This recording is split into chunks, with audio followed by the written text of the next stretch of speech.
Salut à tous, c'est Article pour un nouveau tuto sur CoReact. Alors aujourd'hui, je vais vous apprendre à utiliser la 3D sur Adobe Photoshop CS5. Donc ça ne marche que sur CS5 et pas sur les versions antérieures. Après, sûrement dans une prochaine version de Photoshop, il y aura la 3D aussi. Mais ici, ça commence à partir de CS5, donc on commence tout de suite. Alors Photoshop, et donc là, on a une composition, donc là j'ai mis un fond blanc tout simplement, et je vais créer un texte. Donc après on peut faire ça aussi sur des trucs que vous avez dessinés, mais là pour l'instant je vais vous montrer juste le texte. Et donc on va taper notre texte, donc CoReact. Je vais changer la couleur en rouge. Ouais, ok.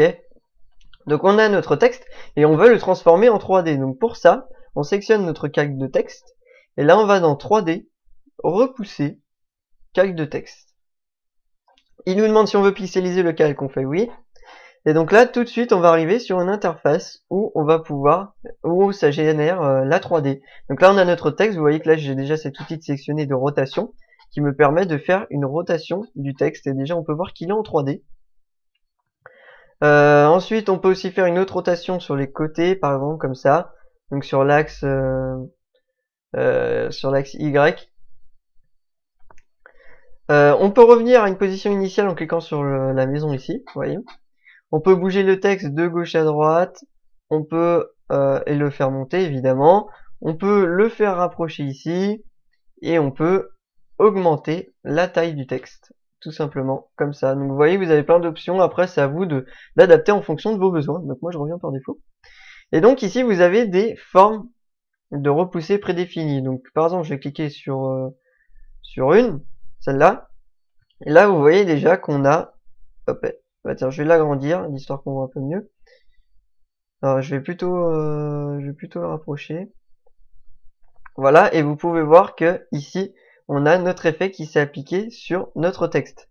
D'ailleurs sur ce texte on peut changer la profondeur pour que ça soit on va dire moins large, vous voyez. Et on peut aussi l'appliquer derrière, parce que là il est appliqué juste devant. Et donc pour ça on va dans les options de dilatation, et là on est sur avant, donc on choisit avant et arrière. Et là ça nous le fait des deux côtés, tout simplement. Donc après ça peut s'appliquer sur les autres effets. Donc par exemple je vais en prendre un genre celui-là, et vous voyez déjà que ça nous fait un effet comme ça en 3D. On peut augmenter par exemple la torsion, donc là je vais l'augmenter un peu plus, vous voyez, vous pouvez faire plein de petits effets comme ça avec des formes prédéfinies, et vous pouvez en créer vous-même. Donc là je vais revenir à une torsion à 1. Hop, et j'ai validé. Donc voilà, le truc à ne pas faire quand vous faites OK, ça vous valide le tout. Et donc c'est assez relou parce qu'en fait lorsque vous faites vous validez une valeur, il faut cliquer à côté. Donc ça je trouve que c'est assez chiant quand même. Et donc moi pour l'instant je vais faire un texte tout simple.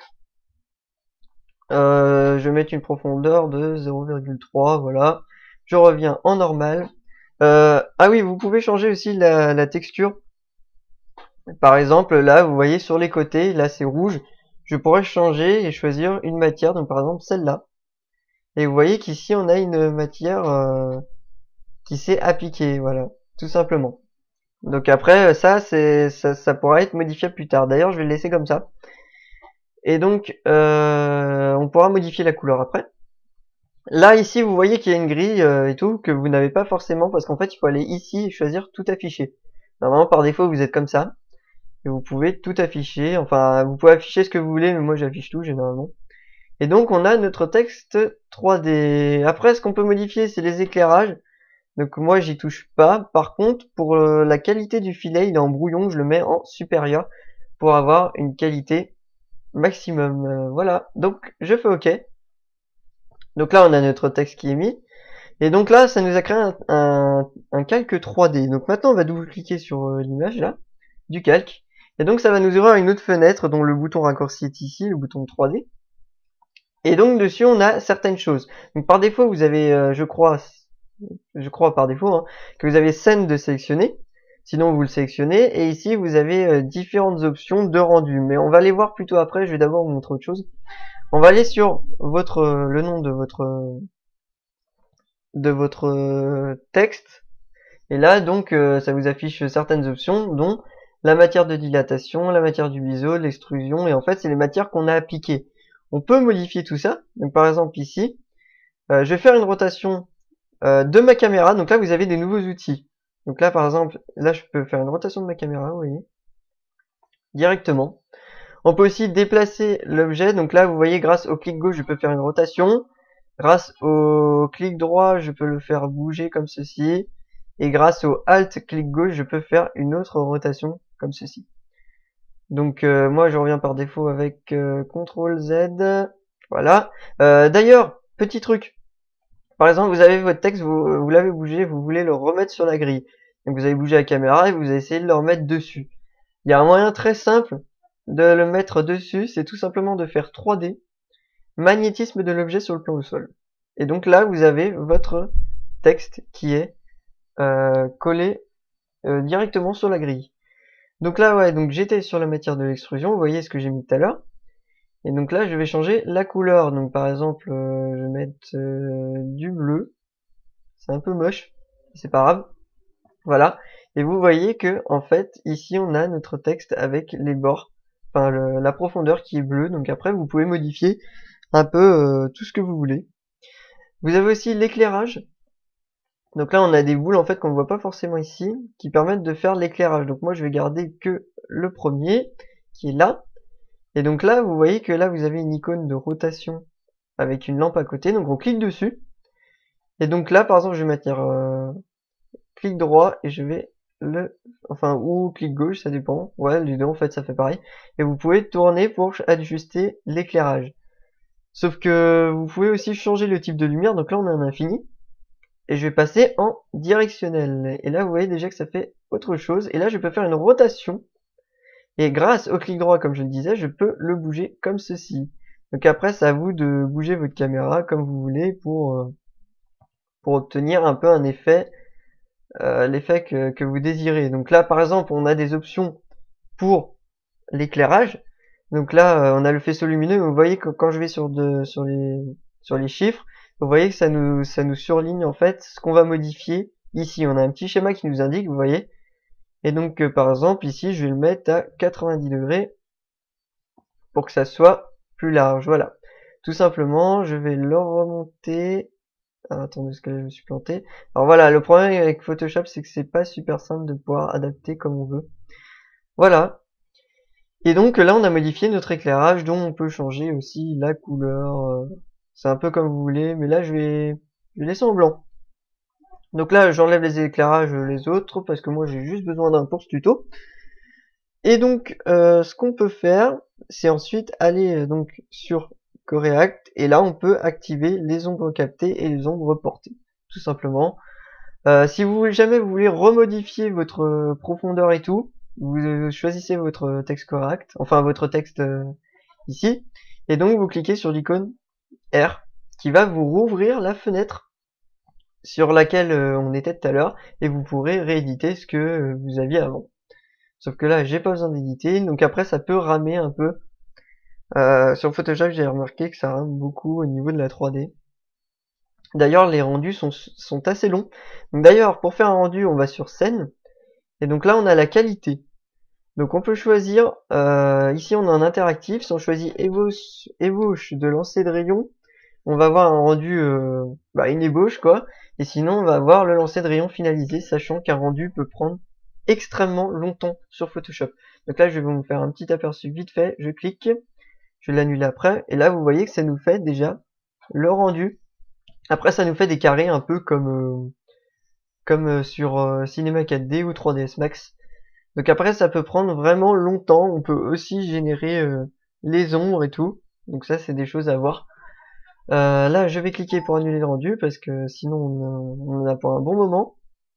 Donc voilà, c'était pour vous montrer à peu près comment ça marche. Il est possible que vous n'ayez pas la grille ici aussi. Donc vous faites ici, hop, tout affiché. Après, vous avez d'autres choses comme des nouveaux éclairages. Bon, ici, c'est surtout les éclairages.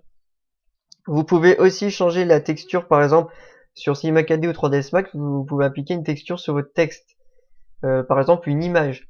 Ici, vous pouvez le faire aussi, par exemple, dans la matière de dilatation, par exemple, vous pouvez ajouter une nouvelle texture. Et donc là, vous pouvez créer une nouvelle texture sur une nouvelle composition, vous voyez. Ou sinon, par exemple sur l'extrusion, vous pouvez rajouter une image, donc nouvelle texture, et là, hop là, charger une texture. Et donc là, vous pouvez choisir une image parmi dans votre PC et l'utiliser comme texture sur votre texte. Voilà, tout simplement. Donc après, vous pouvez revoir les paramètres de lumière ici en cliquant sur cette icône. Mais ça revient un peu au même, quoi. Parce que là, ici, vous avez l'arborescence de tout. Et sinon, alors ça, c'était pour les textes. Sinon, on peut faire autre chose. Je vais supprimer ça. On peut faire aussi sur quelque chose qu'on a importé. Donc, je vais créer un nouveau calque. Genre ça. Je vais dessiner un logo. Comme ça. C'est très moche. Lol. Voilà. Et donc, ce qu'on va faire, c'est qu'on va le transformer en 3D. Donc, pour ça, une fois qu'on a on est sur notre calque, on va sur le calque, on fait CTRL-clic. Et là, ça va nous sélectionner ce qu'on a sur le calque. Et à partir de cette sélection, on va aller dans 3D, repousser, et on va choisir sélection active. Et à partir de là, ça va nous régénérer la 3D comme vous pouvez le voir, en fonction de ce qu'on a dessiné. Donc vous voyez que c'est vraiment pas mal du tout, parce que vous pouvez faire un logo sur Photoshop et le transformer en 3D directement. Et après, vous pouvez toujours appliquer des effets assez chelous comme ça. Après, ça va vous laisser passer votre imagination, quoi.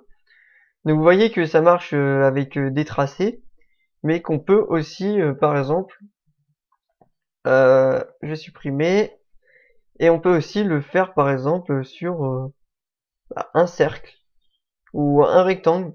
Donc par exemple j'ai ce rectangle là, on va laisser en noir, on s'en fout un peu, on contrôle-clic pour sélectionner ce qu'il y a dans le calque, repousser, sélection active, et là directement on a notre cube, enfin notre rectangle qui est passé en 3D, tout simplement. Donc vous voyez que c'est assez simple de transformer quelque chose en 3D. Par contre, c'est le rendu qui est quand même qui peut quand même être extrêmement long. D'ailleurs, je vais voir si je peux importer un brush, mais j'ai pas grand chose. Si j'ai cette feuille, je vais cliquer dessus. Ouais, alors là, j'ai une option qui doit être activée. Voilà, j'enlève tout ça et je vais mettre le pas. Ouais, on va laisser comme ça. J'ai cliqué, voilà, j'ai ma feuille qui est complètement pixelisée d'ailleurs, donc je sais pas ce que ça va faire. Je contrôle-clic, 3D, repousser, sélection active, et là, vous voyez que ça nous transforme notre truc en 3D. Donc après, bon là, c'est vraiment très moche, mais après, c'est à vous de voir ce que vous pouvez faire en fonction, quoi. Donc là, vous voyez que là, je suis en train de faire un truc assez chelou, qui ne sert strictement à rien. Mais bon, voilà, c'était pour vous montrer le principe. Donc j'espère que ce tuto vous aura été utile. N'hésitez pas à aller sur la chaîne YouTube pour voir les derniers tutos qui sortiront. N'hésitez pas à aller sur le site corac.fr, vous pouvez aller sur le forum pour poser des questions, proposer des idées de tutos, ou montrer vos créations, par exemple. Et sinon, il y a une page Facebook de Coreact, donc n'hésitez pas à aller dessus. Voilà, donc j'espère que ce tuto vous aura été utile, et donc je vous dis à bientôt pour un nouveau tuto.